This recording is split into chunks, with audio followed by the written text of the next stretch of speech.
Boli nepriatelia, ktorí verili, že Rím konečne padne. Práve vtedy légie udreli najtvrdšie a prepísali dejiny. V tomto videu uvidíš 3 víťazstvá, ktoré nezmenili len priebeh bitiek, ale aj samotné dejiny staroveku. Zama, Pydna a Alesia. 3 momenty, keď Rím ukázal, prečo sa jeho légie stali postrachom celého sveta. Ešte predtým, než začneme, chcem vás poprosiť o odber. Je to malá vec, ktorá tomuto kanálu veľmi pomôže. A teraz späť k videu. V roku 202 pred Kristom sa malo rozhodnúť, ako sa skončí najnebezpečnejšia vojna, akú Rím dovtedy zažil. Už nešlo len o ďalšiu veľkú bitku, ale o to, či Kartágo Rím definitívne zlomí, alebo sa vojna obráti v prospech Rímanov. Hannibal mal za sebou roky bojov v Taliansku a meno, ktoré v Ríme stále vyvolávalo strach. Trebia, Trasimenské jazero, Kany. To neboli len porážky, to boli rany, po ktorých si Rímania veľmi dobre uvedomovali, že ich štát môže padnúť. Lenže medzi tým vyrastol veliteľ, ktorý pochopil, že Hannibala netreba len sledovať a brzdiť, ale prinútiť ho bojovať inde a za iných podmienok. Publius Cornelius Scipio preto preniesol vojnu priamo do Afriky a tým donútil Kartágo urobiť presne to, čo nechcelo. Stiahnuť Hannibala z Talianska domov. To bol obrovský zlom celej vojny. Hannibal už zrazu nebol muž, ktorý si v Taliansku vyberá terén, tempo aj spôsob boja. Teraz musel brániť vlastné územie. Prišiel späť do Afriky so svojimi veteránmi z talianskeho ťaženia, ale jeho armáda už nebola postavená len na nich. Mal približne 37 000 mužov, no nie všetci mali skúsenosti z veľkých bojov proti Rímanom. Na druhej strane stál Scipio s armádou podobnej veľkosti, no s veľmi silnou jazdou. A práve to bolo dôležité. Rímanom výrazne pomohol numický kráľ Massinissa, ktorý priviedol kvalitnú jazdu a dal Scipiovi výhodu, ktorú mával v Taliansku práve Hannibal. Keď sa obe armády stretli pri Zame, Hannibal skúsil hneď na začiatku to, čo mohlo rímsky rad rozbiť ešte pred hlavným stretom. Nasadil asi 80 vojnových slonov. Proti nepripravenej armáde to mohla byť katastrofa. Slony vedeli roztrhnúť formáciu, vyvolať paniku a rozbiť poriadok, na ktorom stál rímsky boj. Scipio s tým však počítal. Nechal svoje jednotky rozostaviť tak, aby medzi nimi vznikli širšie priechody. Keď sa slony rozbehli, Rímania sa ich nesnažili za každú cenu zastaviť čelným nárazom. Nechali ich prejsť cez pripravené koridory. Veľa z nich tak stratilo účinok, niektoré sa splašili pod krikom a trúbami a časť spôsobila chaos na kartáginskej strane. Hneď prvý Hannibalov pokus zlomiť bitku rýchlym šokom teda nevyšiel. Potom sa začal tvrdý boj jazdy na krídlach. Hannibal tu nemal takú silu ako kedysi v Taliansku. Veľkú časť svojich koní nemohol z Apenínskeho polostrova ani dopraviť späť a tak mal proti sebe silnejšiu rímsko-numícku jazdu. Tá kartagínske oddiely vytlačila z boiska a prenasledovala ich preč od hlavného stretu. V tej chvíli však ešte stále nebolo rozhodnuté. V strede boiska sa medzi tým rozpútal oveľa tvrdší boj pechoty. Hannibal postavil svoje najlepšie jednotky, veteránov z Talianska až dozadu. Pred nimi stáli menej skúsené línie, ktoré mali zadržať prvý nápor a unaviť Rimanov. A to sa mu z časti aj podarilo, pretože rímsky postup nebol jednoduchý ani rýchly. Keď sa Rimania prebojovali cez predné línie, narazili na Hannibalových skúsených veteránov. To už nebol chaotický stred nováčikov. To boli muži, ktorí prežili roky vojny proti Rímu a vedeli, ako legionárov zastaviť. Boj sa spomalil a v tej chvíli už bolo jasné, že o výsledku nerozhodne jeden rýchly moment. Scipio potreboval niečo, čo Hannibalovú poslednú líniu zlomí. A presne vtedy sa na boisko vrátila jazda. Massinissa a rímski jazdci sa po prenasledovaní kartagínskej jazdy otočili späť a udreli Hannibalovým mužom do tylu. To bol moment, ktorý bitku definitívne rozhodol. Pechota vpredu tlačila, jazda zaútočila zozadu a kartagínske línie sa začali rozpadať. Hannibalová armáda bola porazená. Muž, ktorý roky držal Rím v napätí, tentoraz prehral rozhodujúcu bitku. Dôsledky boli obrovské. Zama ukončila druhú punskú vojnu. Kartágo muselo prijať veľmi tvrdé mierové podmienky. Prišlo o svoje državy mimo Afriky, o väčšinu flotily a aj o možnosť ďalej viesť vojnu bez rímskeho súhlasu. Z rovnocenného súpera sa stal porazený štát, ktorý už nedokázal ohroziť Rím tak ako predtým. Práve preto patrí Zama medzi najväčšie víťazstvá rímskej légie. Nie len preto, že Rímania vyhrali rozhodujúcu bitku, ale preto, že práve tu definitívne porazili nepriateľa, ktorý ich roky držal v strachu. Ďalším veľkým víťazstvom Ríma je bitka pri Pydne z roku 168 pred Kristom. Práve tam sa nerozhodovalo len o výsledku vojny, ale aj o tom, či Macedónia ešte dokáže pôsobiť ako samostatná veľká mocnosť, alebo ju Rím definitívne zatlačí do úzadia. Na jednej strane stál macedónsky kráľ Perzeus, vládca štátu, ktorý stále ťažil z vojenskej slávy Alexandra Veľkého a jeho nástupcov. Na druhej strane bol rímsky veliteľ Lucius Aemilius Paulus, skúsený muž, ktorého cieľ bol jasný. Doviesť tretiu macedónsku vojnu do takého konca, po ktorom už Macedónia nebude pre Rím vážnym problémom. Samotná bitka pri Pydne sa preto často berie ako jedna z najdôležitejších ukážok toho, ako sa rímska légia vedela presadiť proti armáde, ktorá sa opierala o inú, oveľa staršiu predstavu boja. Perzeus mal dôvod veriť, že sa dokáže ubrániť. Macedónska armáda stále stavila na falangu, teda hustú formáciu pechoty, vyzbrojenej veľmi dlhými kopijami. Keď takáto zostava držala pokope, vedela pôsobiť mimoriadne nebezpečne. Spredu sa proti nej útočilo veľmi ťažko, pretože každý, kto sa chcel dostať až k nepriateľovi, musel najprv prejsť cez stenu dlhých kopií. Presne preto mala falanga takú povesť. V ideálnych podmienkach vedela zastaviť protivníka silou čelného nárazu a pevným radom, ktorý sa len ťažko lámal. Paulus to veľmi dobre vedel. Vedel aj to, že ak by Macedónci bojovali v dokonalej súdržnej línii na úplne vhodnom teréne, rímsky útok by mal oveľa ťažšiu pozíciu.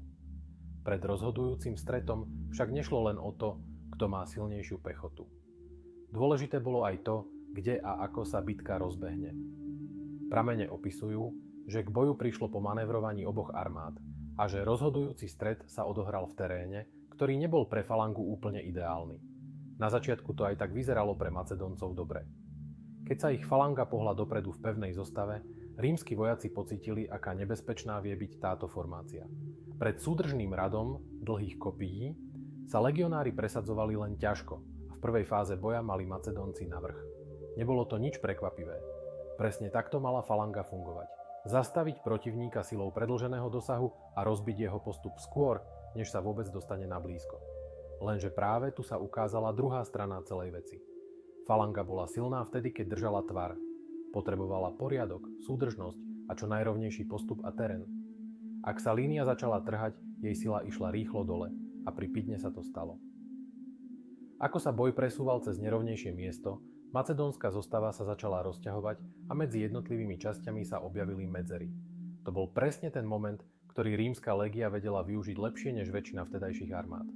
Legionári nebojovali ako jedna veľká pevná masa, odkázaná na dokonalú súdržnosť celej čelnej línie. Vedeli sa pohybovať pružnejšie, reagovať po menších skupinách a v zmétku blízkeho boja mali veľkú výhodu. Keď sa teda v macedónskej zostave otvorili voľnejšie miesta, rímski vojaci sa do nich začali tlačiť a v tej chvíli sa charakter bitky zmenil. Zrazu to už nebol boj, v ktorom mátuté Macedónci držali protivníka pred sebou na vzdialenosť dlhých kopií. Zrazu sa bojovalo na blízko, tam, kde dlhá kopia prestávala byť taká praktická. Rímski legionári sa dostávali medzi jednotlivé časti falangy, narážali na boky a rozbíjali súdržnosť celej línie ešte viac. To, čo pár chvíľ predtým pôsobilo skoro neprelomiteľne, sa začalo meniť na problém pre samotných Macedóncov. Dlhé kopie, ktoré boli výborné v pravidelnom čelnom tlaku, sa v tesnom a rozhádzanom strete používali oveľa ťažšie. A práve tam mali Rimania výhodu svojho výcviku, organizácie a spôsobu boja. Paulus navyše nesledoval len to, čo sa deje v jednom bode. Vedel, že ak sa macedónska línia začne lámať na viacerých miestach, celý boj sa môže veľmi rýchlo zmeniť na rozpad armády. A presne to sa aj stalo. Keď sa legionári dostali do medzier a zatlačili na Macedóncov zblízka, falanga už nedokázala držať pevnú líniu. Miesto jednej hrozivej steny sa z nej stávali oddelené časti, ktoré sa bránili čoraz ťažšie. Rímsky tlak silnel a Perseova armáda sa postupne začala rozpadať. Výsledok bol drvivý. Macedónska armáda utrpela ťažkú porážku a Perzeus po bitke utiekol. Tretia macedónska vojna tým bola v podstate rozhodnutá. Pre Rím to neznamenalo len ďalší vojenský úspech, ale obrovský krok k ovládnutiu východného Stredomoria. Macedónia už po Pydne nedokázala vystupovať ako sila, ktorá by mohla Rímu vážne konkurovať. A pre dejiny vojenstva zostala táto bitka dôležitá ešte z iného dôvodu. Veľmi jasne ukázala rozdiel medzi dvoma vojenskými systémami. Falanga bola nebezpečná, ale potrebovala priaznivé podmienky a pevnú súdržnosť. Rímska légia bola pružnejšia, vedela sa lepšie prispôsobiť tomu, čo sa práve dialo, a keď sa boj presunul na kratšiu vzdialenosť a väčší chaos, mala légia navrch. Práve preto patrí Pydna medzi najväčšie víťazstvá rímskej légie. Posledným z tejto trojice je bitka o Alesiu z roku 52 pred Kristom. Tu už nešlo len o ďalšiu bitku v Galii, ale o moment, v ktorom sa malo rozhodnúť, či Cézar galský odpor definitívne zlomí, alebo sa celá vojna obráti proti nemu. Proti nemu stál Vercingetorix, muž, ktorému sa podarilo spojiť veľkú časť galských kmeňov do odporu proti Rímu. A to bolo pre Cezara nebezpečnejšie než jednotlivé menšie vzbury. Kým sa Galovia bili každý zvlášť, Rimania ich vedeli postupne porážať. Keď sa však spojili pod jedným schopným vodcom, zrazu z toho bola úplne iná vojna. Vercingetorix po predchádzajúcich bojoch ustúpil do pevnosti Alesia, vyvýšeného a dobre brániteľného miesta. Cezar sa v tej chvíli mohol pokúsiť o priamy útok, ale to by bolo drahé a riskantné. Namiesto toho urobil niečo, čo rímsku armádu preslávilo možno rovnako ako samotný boj. Nechal Alesiu obklúčiť a začal budovať rozsiahle opevnenia okolo celej pevnosti. Nebola to len jednoduchá línia. Rímania kopali priekopy, stavali valy, palisády, strážne body a prekážky, ktoré mali sťažiť akýkoľvek výpad zvnútra. Počas obliehania Alesie vyhnali z mesta ženy a deti miestneho kmeňa Mandubiov, aby sa šetrili zásoby. Dúfali, že ich Cezar príjme, ale ten ich odmietol pustiť cez svoje opevnenia. Zostali tak uväznení medzi hradbami a rímskymi líniami a čakalo ich vyhladovanie. Cezar však veľmi dobre vedel, že skutočný problém ešte len príde. Bolo takmer isté, že Galovia sa pokúsia priviesť veľkú pomocnú armádu zvonku. A práve tu sa situácia zmenila na niečo výnimočné. Rimania totiž nebudovali opevnenie len smerom dovnútra, proti obliehaným Valesii, ale aj smerom von proti armáde, ktorá mala prísť na pomoc. Inými slovami, Cezar sa vedome pripravil na to, že bude musieť bojovať na dve strany naraz. Pred sebou mal Vercingetorixa a za chrbtom očakávané galské posily. Rimania boli pri Alesii v menšine. Cezar mal približne 40 000 až 50 000 mužov, kým v pevnosti bolo okolo 80 000 Galov a zvonka sa blížila ešte ďalšia veľká pomocná armáda. Keď pomocná galská armáda naozaj dorazila, Cezar sa ocitol pod obrovským tlakom. Útoky prichádzali zvonka aj zvnútra a Rimania museli držať obranu na oboch stranách. V jednom mostom momente sa Galom podarilo na niektorých miestach vytvoriť veľmi nebezpečný tlak a situácia bola vážna. Cezar musel presúvať jednotky tam, kde hrozilo pretrhnutie línie, posielať posily na najohrozenejšie úseky. Rozhodujúca chvíľa prišla vtedy, keď Galovia spustili silný sústredený útok na slabšie miesto rímskej obrany. Ak by tam Rimania povolili, celé obklúčenie sa mohlo rozpadnúť. Cezar však zareagoval rýchlo. Na kritické miesto presunul rezervy a osobne sa objavil tam, kde bolo najhoršie. To malo veľký psychologický účinok. Rímski vojaci videli, že ich veliteľ je priamo pri nich a tlak vydržali. Potom prišiel protiútok, do ktorého sa zapojila aj rímska jazda. Galské posily sa začali lámať a keď sa ich útok rozpadol, Vercingetorix z Valesii už prakticky nemal šancu. Tým sa celá situácia rýchlo uzavrela. Pomocná armáda bola odrazená, obklúčení Galovia zostali bez nádeje a Vercingetorix sa napokon vzdal. Práve tu sa definitívne zlomil organizovaný galský odpor proti Cezarovi. Alesia ukázala rímsku légiu v jej najsilnejšej podobe. Nie v rýchlom útoku, ale vo chvíli, keď bolo treba vydržať tlak, udržať disciplínu a nespanikáriť, aj keď nepriateľ útočil z dvoch strán. Práve tam sa rozhodlo, že Cezar Galliu nestratí. Naopak, práve tam ju definitívne zlomil. Ak vás video zaujalo, budem rád, ak ho podporíte komentárom alebo lajkom.